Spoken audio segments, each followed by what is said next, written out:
Time now, I get to check on all the top national stories that we're tracking over here. The Chief Election Commissioner of India has decided against cancelling tomorrow's Rajya Sabha polls after extensive examination of video evidence indicating charges of horse trading. The EC's office has admitted to certain wrongdoings but has stopped short of taking punitive action. Remember, an investigation by Times Now had stung 7 lawmakers from Karnataka who were later hooded in a hotel in Mumbai by the JDS.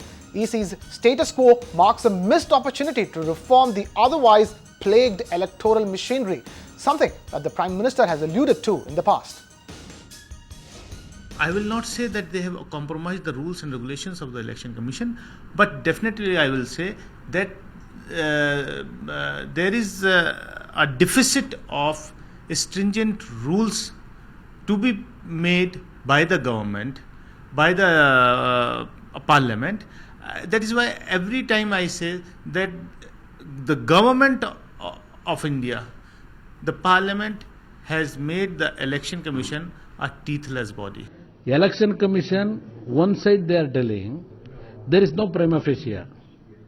Another side they have given direction to file FIR against Cuba and others. They only expressing that there is no prima facie. There is no evidence. Even that sting operation material, it will not going to substantiate anything. Then why they recommended for CBI inquiry? पहले से भी यहाँ के government की stand और हमारे Congress party की stand एक ही थी. दूसरे पार्टी भी का यही स्टैंड था. चंद पार्टियां ये चाहते थे कि इसको पोस्टपोन करा, लेकिन इलेक्शन कमीशन ने सही डिसीजन लिया. I think it's very disappointing. It's a blow to probity in public life. In my personal opinion, the EC has chickened out and not upholding the responsibility and the obligation given to it under the Constitution. The basic flaw in a system is politics cannot run without black money. Because elections require money, citizens don't give money, there's no legitimate money coming, there's only cash, and that is black money. And they all know it. Now, can they do anything to kill themselves? Political parties are not going to commit harakiri. The only people who can do it are the Election Commission and the people of India. The people of India are very meek, divided, poor, and opinion makers don't want to come. There's an element of fear in this country on many issues about retribution from government, not from this government. It's been there for 15, 20 years. So nobody wants to take an interest. It goes on. Moving on, with an eye on the 2016 Punjab State Assembly elections, the Aam Aadmi Party has resorted to pleasing the largest vote bank of the state, and the appeasement comes via advertisements in newspapers in New Delhi.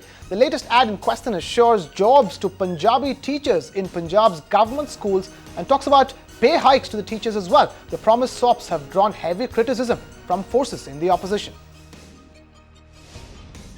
कुछ दिन पहले इन्होंने पंजाबी को दिल्ली में से खत्म करने की कोशिश की, सिलेबस में से निकालने की कोशिश की, स्कूलों में से निकालने की कोशिश की. 300 अध्यापक की पोस्टें पड़ी हैं, एक भी पोस्ट भरी नहीं. जब ये चीजें सामने आई, हमने मुद्दा उठाया, बाकी पॉलिटिकल पार्टियों ने मुद्दा उठाया कि पंजाबी को दिल्ली में दरकिनार किया जा रहा है. तो अब वो गिल्टी कॉन्शियस हो गए हैं. पहले उनको ऑर्डर वापस लेना पड़ा. पहले तो झूठ बोला कि हमने बंद नहीं किया, फिर जब सारे डॉक्यूमेंट सामने आ गए कि बंद किया गया, तो फिर पहले उस ऑर्डर को रिवर्स किया. और अब उनको जब पंजाब में इलेक्शन लड़नी है तो उनको लगता है कि हमने बहुत बड़ा एक ब्लंडर किया है, तो उसको कवर अप करने की कोशिश है. पंजाबी जबान तो दिल्ली में तो पंजाबी है ही बोलते हैं, तो पहले भी सोचनी चाहिए थी बात. अब क्यों सोच रहे हैं?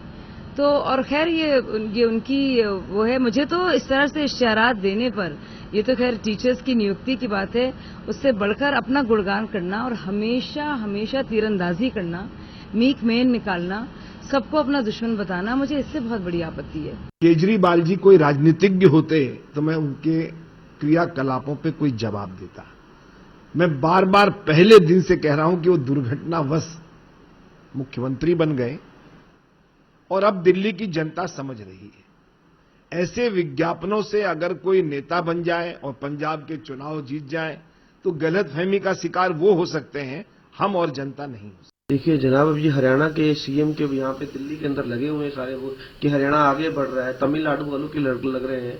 तो इसमें अगर कोई 1-8% पंजाबी जो वहां पे भाषी हैं उनको ये जानकारी देने के लिए दिया जाता है, तो मुझे उसमें कोई गलत महसूस नहीं होता.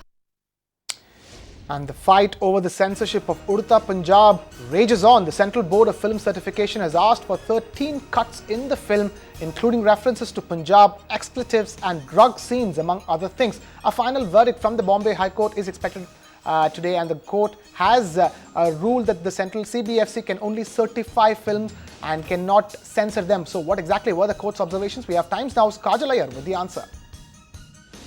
CBFC today made certain arguments in front of the Bombay High Court justifying the 13 cuts that it had asked Udta Punjab makers to make for it to avail an A certificate for the film. Interestingly, some of these arguments ranged from just funny to outright outrageous because the CBFC kept on insisting that using the name of the states and the cities was objectionable because it was showing the state in a poor light. It also spoke about certain arguments about the name of a dog in the movie. The dog is called Jackie Chan, and they said that it would be objectionable to cinema icon Jackie Chan, and that how would it seem if say in a Jackie Chan movie the dog is called SRK. And all of these kind of arguments were made in the course of the arguments by the CBFC, but the court was very clear. The court felt that the context of all these arguments, of all these cuts and all these dialogues should be taken into consideration before making it sound objectionable. And the court was also very clear that audiences are mature and that they know what decisions they need to make, and that they will, if they find that the movie is not to their taste, they will themselves walk out of the cinema halls. And it is not for the censor board to censor. They are only a body that is required to certify films for public exhibition, which is different from private exhibition. And all of these arguments were eventually made, and then Phantom Films also came down a notch, and they said that they will put in disclaimers about the use of drugs, about cuss words, and also about the names of the places in the movie, and that they will add all of this to the original disclaimer. And there was a consensus that one of the scenes which shows Shahid Kapoor urinating in front of an audience will be cut. Now the order will come on Monday, when the judge is expected to elucidate on all these points. Now, 5 convicts held guilty for kidnapping and raping a 52-year-old Danish woman in New Delhi have been sentenced to life in jail. The incident from the night of 14 January 2014 saw 9 men kidnap, rob and gang rape the tourist at knife point who lost her way to her hotel in Delhi's Paharganj area. 3 other convicts in the case are being separately tried in the juvenile justice system, while the 9th accused died even before the trial started.